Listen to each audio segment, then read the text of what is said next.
चाहे क्या है, लौकी है या कुछ और है। चाकू पर कंध है।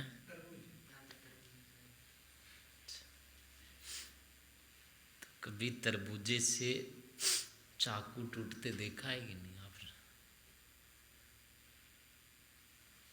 चाकू को कटते हुए, टूटते हुए, और कहीं टूटा हुआ मिल जाए तो देखा है कहीं?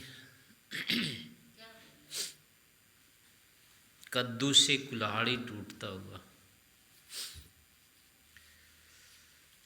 अनित्य नित्य पर भारी पड़ता है। ऐसा कैसे हो जाता है?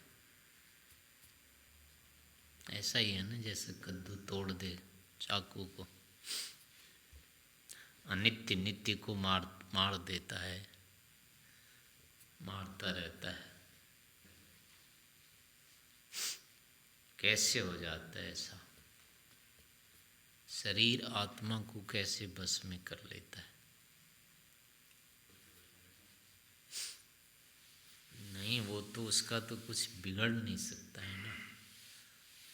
वो इसके बस में हो कैसे जाएगा? पहले अंगारे को रुई बुझा देगी क्या? कैसे बुझा देगी इसको?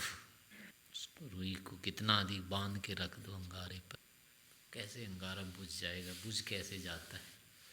पर बुझा दे तब क्या होगा? रुई को मानना पड़ेगा कि नहीं?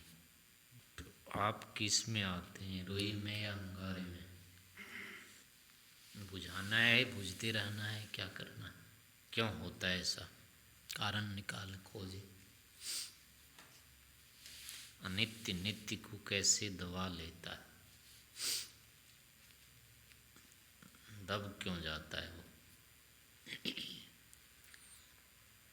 मरते रहता है, अमर मृत्यु से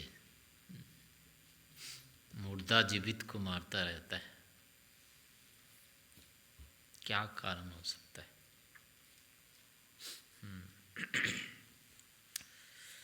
वस्तुतः यहाँ नित्य कभी नहीं हारता है, अनित्य ही अनित्य से हारता है। लेकिन नित्य अपने को अनित्य मान लेता है।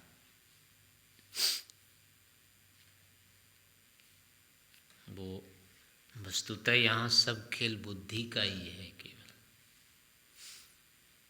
बुद्धि ही हार रही है, बुद्धि ही जीत रही है। जब आत्मा बुद्धि को अपना स्वरूप मान लेता है तो अब वो बुद्धि मिथ्या हो जाती है, और बुद्धि अनित्य होने से वो तो नष्ट तो होगी ही। तो इस प्रकार से बुद्धि रूप जो आत्मा है, पुरुष है, वो भी नष्ट हो जाता है। अपने को वो नष्ट मान लेता है। होता तो है ही नहीं, लेकिन अपना उसका जो स्वरूप है उसकी अनुभूति होती नहीं है, रहती नहीं है। उसकी मान्यता में नहीं आती है ये बात कि मैं नित्य आत्मा कोई अलग से हूँ।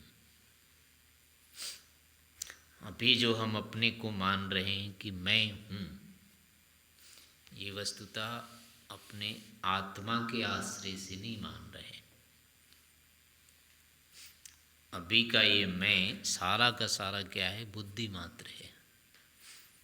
बुद्धि मात्र संग्रह है, संकल्पित है सब। केवल संकल्प का संग्रह है ये मैं। तो संकल्प का संग्रह फिर क्षीण तो होगा ही होगा। ये कम अधिक होता रहता है।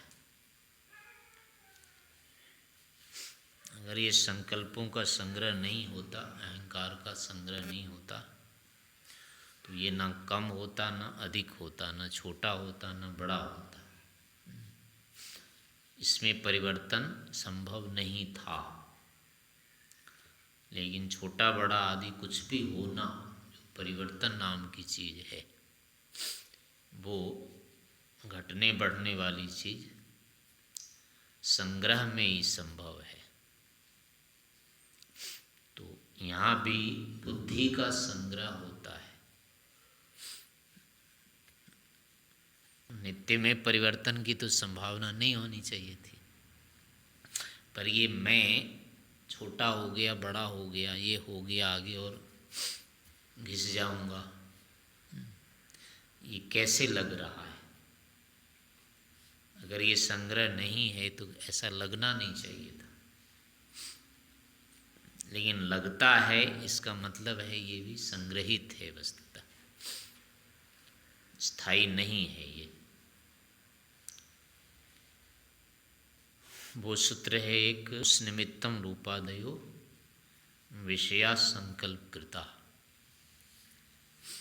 दोष के जो निमित्त होते हैं, रूप आदि वाले विषय, ये संकल्पित होकर के दोष के कारण बनते हैं। इनके विषय में अगर संकल्प नहीं किया जाए कि ये अच्छे हैं या खराब हैं, तो फिर ये प्रभावित नहीं करेंगे। लेकिन जैसे इनके साथ जोड़ दिया कि हाँ ये तो ठीक है या फिर ये ठीक नहीं है, इतना कहते ही वो क्या होते हैं, हमसे जुड़ जाते हैं। इनका हाँ और ना जितने बार कहते जाएंगे उतने बार वो जुड़ता जाता है अपने से, वो संकल्प जो होता है बनता जाता है और वही संकल्प इकट्ठा होकर के ये मैं स्वरूप हो जाता है। अभी पढ़ा नहीं था तो लग रहा था कि मैं कुछ नहीं जानता हूँ, योग दर्शन पढ़ लिया, पहले पढ़ने से पहले क्या लग रहा था, ऐसे ही और भी पढ़ लेंगे। जब कुछ भी नहीं पढ़ा था तब क्या लगता था, और पढ़ते पढ़ते क्या चला गया अंदर, वो पुस्तकें बाहर ही है अंदर चली गई है, वो तो बाहर ही है। फिर कैसे कहेंगे, उस दिन बोलेंगे मैं विद्वान हूँ, वो विद्वान कहाँ कहाँ से घुसा है, कैसे हो गया विद्वान? अभी विद्वान तो था नहीं है, अब मैं विद्वान हूँ, ये कैसे हो गया? ये बन कैसे जाता है? ऐसे ही बनता है ये। कोई भी विषय जब बोलेंगे कि हाँ ये समझ में आ गया, तो इतना कहते ही वो अंदर चला जाता है और बढ़ जाते हैं हैं।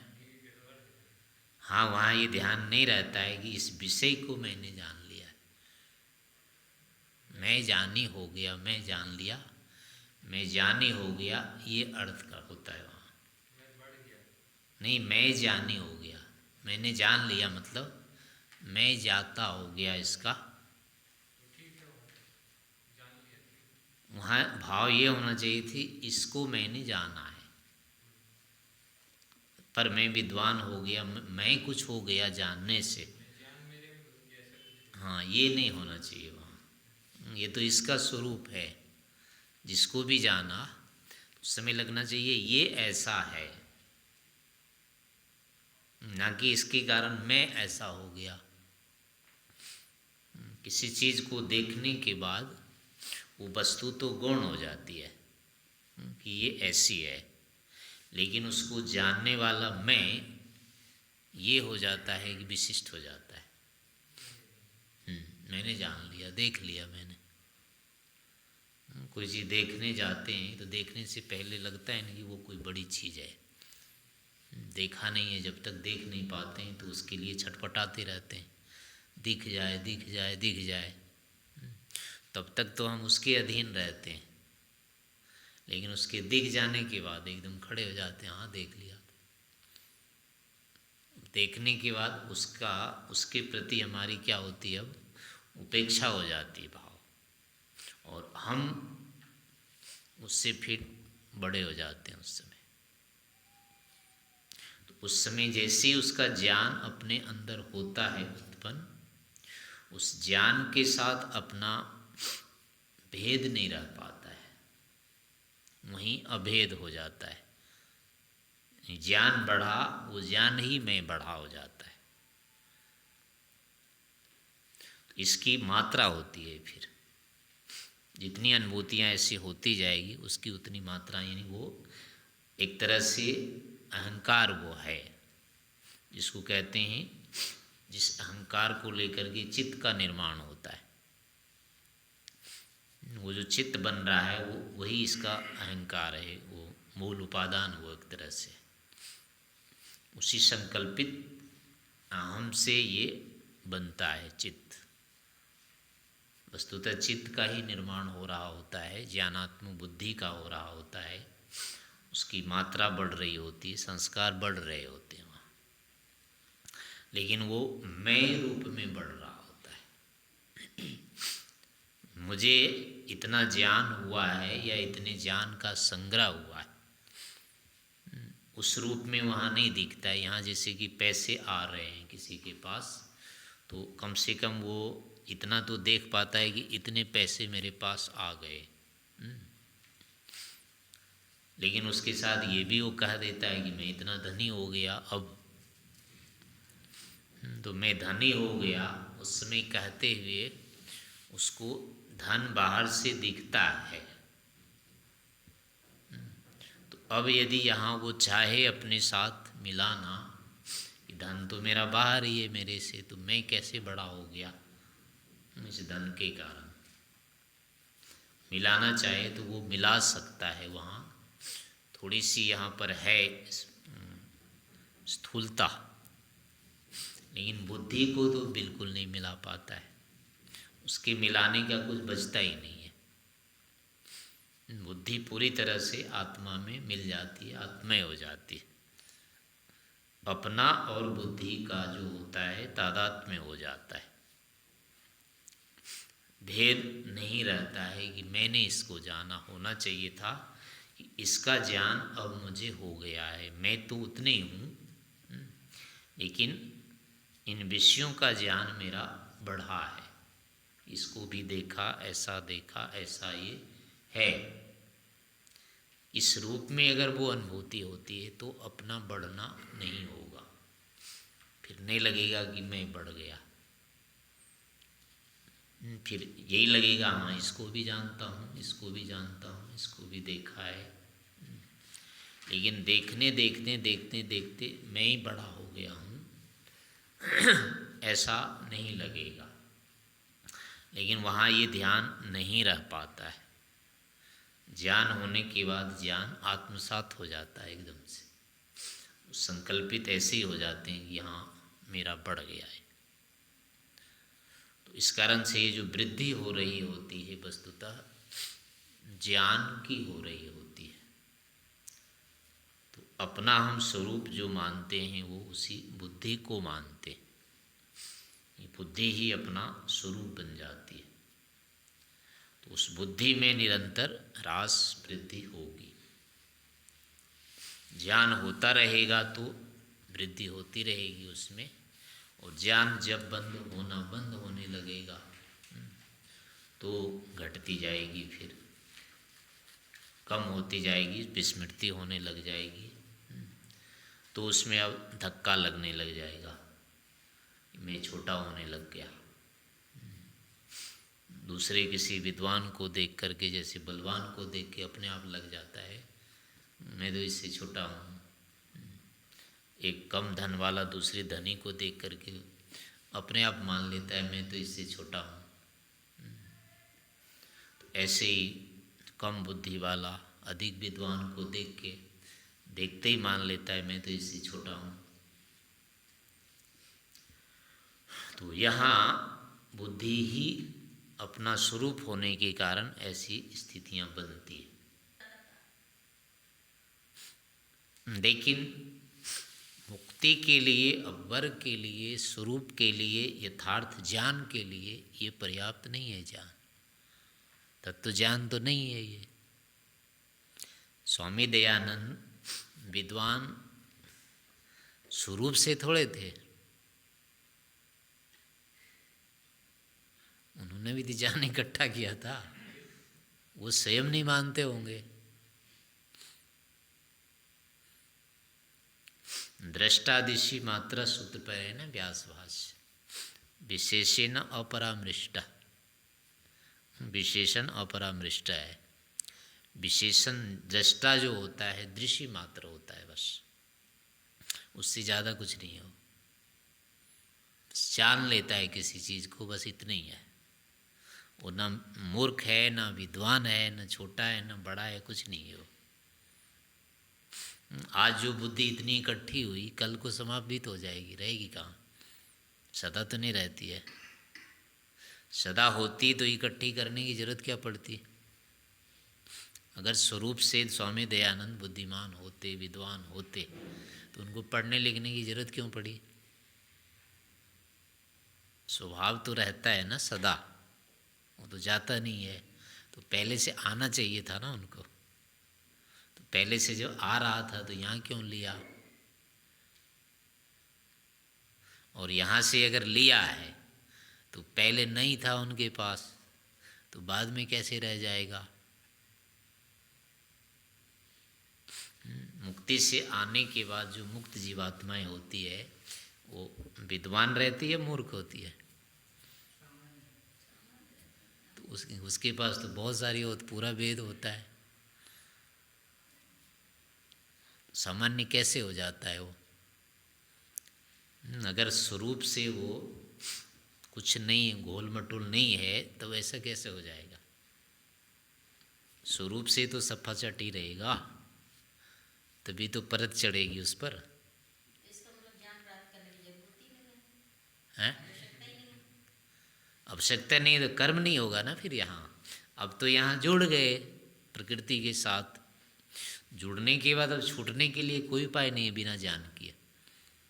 अब नहीं छूट सकते। अगर नहीं जुड़ते तो जरूरत नहीं था ज्ञान का, अपेक्षा नहीं थी, लेकिन ये तो जुड़ जाते हैं। जुड़ने के बाद अब नहीं है उपाय, वो तो जानना पड़ेगा। लेकिन जानना पड़ेगा का अर्थ ये नहीं है कि अपना स्वरूप भी बदल जाता है। स्वरूप तो वही रहेगा, तभी तो छूटने का है ना। छूटने के बाद सब छूट जाएगा फिर। और छूटता भी वही है जो ऐसा जानता है कि वस्तुतः मैं नहीं जानता हूँ, यानी ज्ञान मेरा नहीं है। ये ज्ञान उसके पास नहीं रहते हैं, चले जाते हैं, ऐसा जानना ही पड़ेगा उसको। और ऐसा होता ही है। जानने का मतलब यही होगा, जो यथार्थ स्थिति है उसको स्वीकार करना होगा। तो ये यथार्थ स्थिति, आत्मा के पास ज्ञान नहीं होता है। जानने की तो है क्षमता इसमें, लेकिन ज्ञान इसके पास नहीं होता है। ज्ञान तो इसको लेना पड़ता है। उसके जितना जितना आप जानता जाएगा उतने उतने इसमें संस्कार आते जाते हैं, उससे इसको लगता जाता है कि बढ़ता जा रहा हूँ।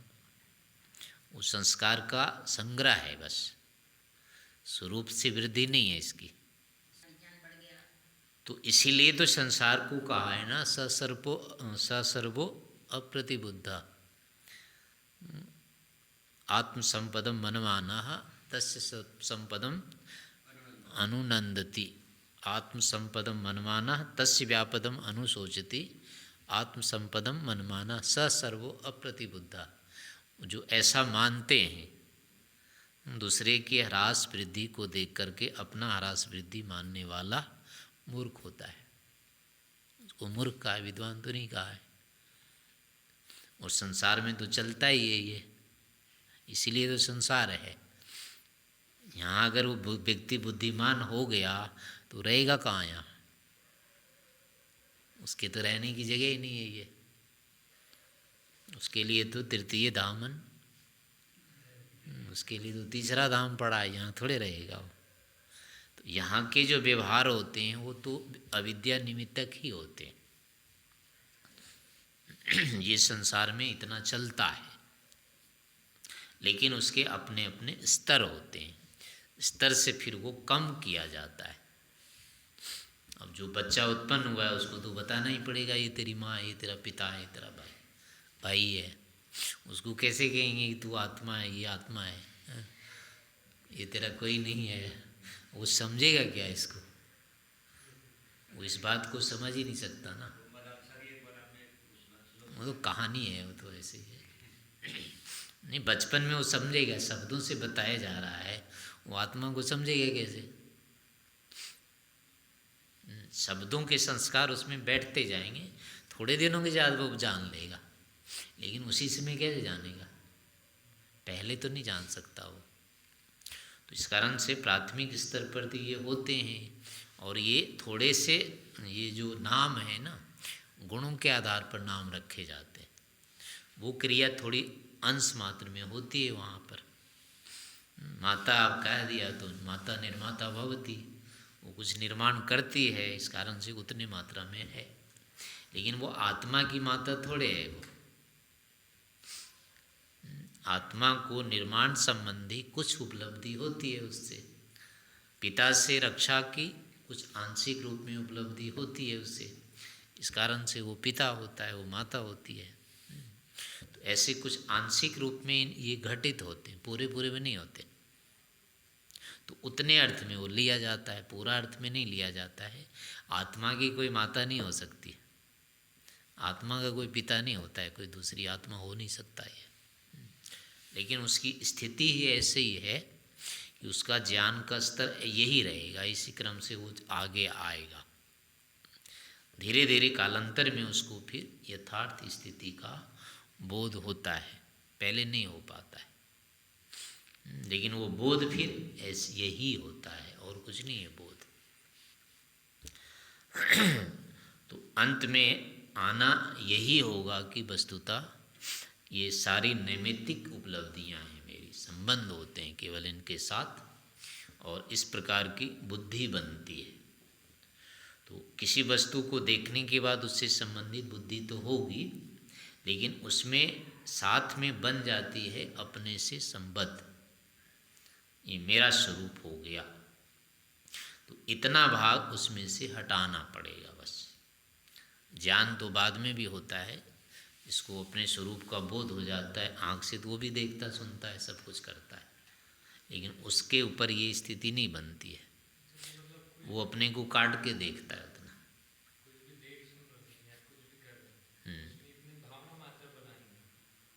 हाँ, यानी जिसको देख रहे हैं ना, जो स्वरूप ज्ञात हो रहा है वो उसका ही है, वो अपना अंश नहीं है।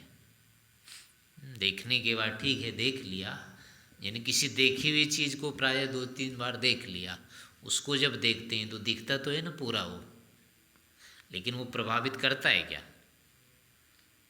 नहीं करता है प्रभावित। नए नए पहली पहली बार देखते हैं तो प्रभावित करता है, लेकिन दूसरी तीसरी बार उसको देखते हैं तो दिखता तो पूरा है, लेकिन वो प्रभावित नहीं करता है। उस समय अब नहीं जोड़ते हैं उसको अपने से, पहली बार में जोड़ लेते हैं। उस समय अपनी जिज्ञासा रहती है उसके बारे में, क्या है ये, यानी मैं अपने अंदर खालीपन रखते हैं उस समय, और उसका ज्ञान हो जाता है तो उतना भर लेते हैं। बाद में ऐसा नहीं करते हैं, अपनी जिज्ञासा नहीं रखते वहाँ केवल वो वस्तु स्वरूप दिख रही है, सामने है तो दिख रही है, यानी वो है तो दिख रही है। देखना हम नहीं चाह रहे हैं, लेकिन फिर भी सामने अगर वस्तु है तो दिख रही है। तो ऐसी स्थिति में देखते हैं तो वो प्रभाव नहीं करता है। हमको देखना है ऐसा मान के देखते हैं तो प्रभाव करता है, और हमको नहीं देखना है ये नहीं मानते और वैसे देखते हैं तो प्रभावित नहीं करता है। तो ये स्थिति जब हो जाएगी, अपने अंदर किसी वस्तु से संबंधित अपेक्षा नहीं रहेगी, और उस अवस्था में अगर उसको जानते हैं तो उसका प्रभाव नहीं पड़ेगा, वो अपने से फिर नहीं जुड़ेगी चीज़। निरपेक्ष भाव से जो कहते हैं खाना पीना देखना सुनना, अनपेक्ष हो निरपेक्ष होकर के अगर ये करते हैं तो उसके संस्कार फिर नहीं पड़ेंगे। यानी मुझे चाहिए ये, हाँ, सब प्रयोजन, प्रयोजन को हटा करके उसके साथ अगर व्यवहार करते हैं, उसको जान रहे हैं, तो अब उसके संस्कार नहीं पड़ेंगे, फिर वो अपने से नहीं जुड़ेगा। लेकिन सापेक्ष होकर के करते हैं तो जुड़ेगा ही जुड़ेगा, फिर उसको नहीं रोका जा सकता है। तो यही स्थिति सभी विषयों में आगे चल के धीरे धीरे होती जाती है। हम किसी भी चीज़ को सने सने निरपेक्ष होते जाते हैं और उसके बारे में जानते जाते हैं, तो इस तरह से आंतरिक स्थितियाँ बनती जाती है। ऐसे प्रयास करते रहना चाहिए।